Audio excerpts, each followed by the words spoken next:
In Battlefield 1 there aren't any attachments as such. Instead, most weapons have a different variation you can pick from, such as Factory, Hunter, Extended, etc. Sometimes it can be a tough choice to understand which one to go for, even with the stats section giving you some help. As such, I wanted to go through each variation of weapons and give you a brief understanding of its benefits and negatives so you can better choose what you want to go with. Let's start with the shotguns. Factory. This means lightweight and it will recover faster from recoil as well as regaining accuracy quicker. Then we have Slug. This one is pretty self-explanatory because it's similar to equipping slugs in, let's say, Battlefield 4. It will give you slugs instead of the standard buckshot, which will massively increase the range, but at close range, if you don't hit the target directly, it will actually deal less than 100 damage, so you've got to be really careful. And then you've got Hunter. This uses a choke to tighten the pellets to give you a bit more range, a nice balance between the normal shotgun and the slug variant. I personally love the Model 10 Hunter. And then Sweeper is the complete opposite. It shoots more pellets but they're weaker, making it a bit stronger and consistent when up close, but you will sacrifice some range. Backboard will give you reduced recoil and faster recoil recovery, but as a result you'll have faster damage drop off. Lastly, Extended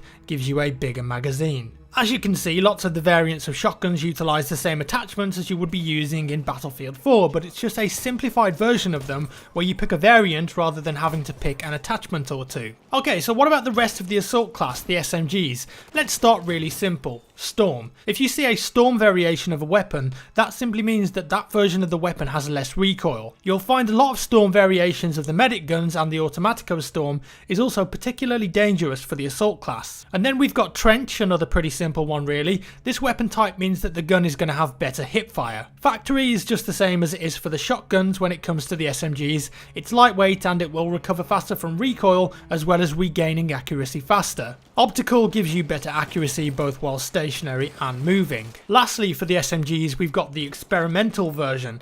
This is different depending on the weapon, but in this case it's in relation to the special MP18 and it locks the weapon to burst fire mode, but it massively increases its accuracy if you pace the bursts well. You really need to get into a rhythm with it and it can be fantastic, but if you shoot fast or too slow it can be a bit tricky to handle. Moving on to the medic weapons, and it's very similar here. Factory is the same, lightweight and it recovers faster. Trench once again will give you better hip fire, and Optical will be better accuracy while stationary and moving.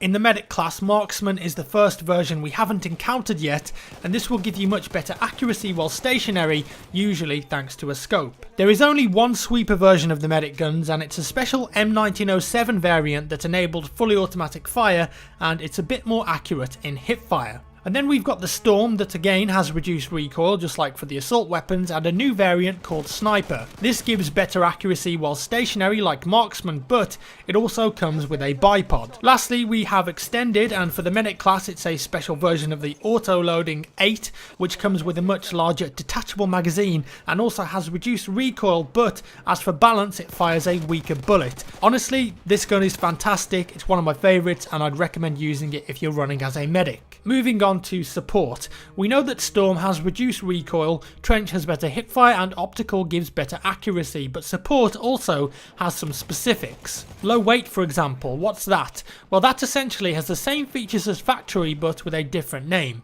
It means that it's lightweight and recovers faster from recoil, and of course regains accuracy quicker. In Medic and Assault it's called Factory, but in Support for some reason it's called Low Weight. It's essentially the same thing though. Suppressive support weapons gives the weapon an extended magazine as well as a bipod for suppressive fire. Telescopic will give you a bipod and gives best accuracy while stationary. You can expect that the telescopic version of weapons will come with a pretty hefty scope as well. Last but not least, we've got Scout, probably everyone's favourite class at the moment. We again have some variants that we've already covered, but in the Scout class they also have different benefits. In the Scout class, if you see a weapon with the Sniper variant, it means that it will come with a higher magnification scope and bipod. However, Marksman will give you medium magnification, but your breath can be held longer. And I also believe that Marksman variants do not show up a scope glint when you're zooming in.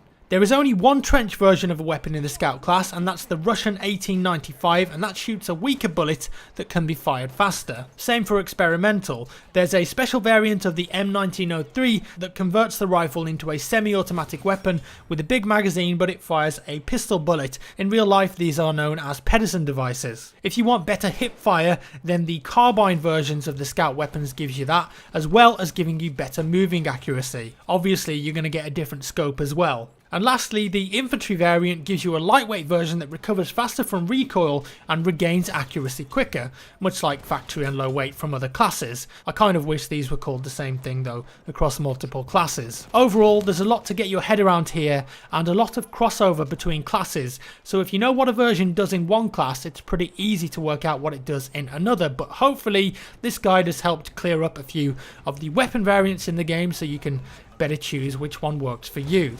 And that's all for today, folks. If you enjoyed the video, give me a thumbs up. If you didn't, give me a thumbs down. Thanks for watching, leave a comment down below, and I'll see you in the next one.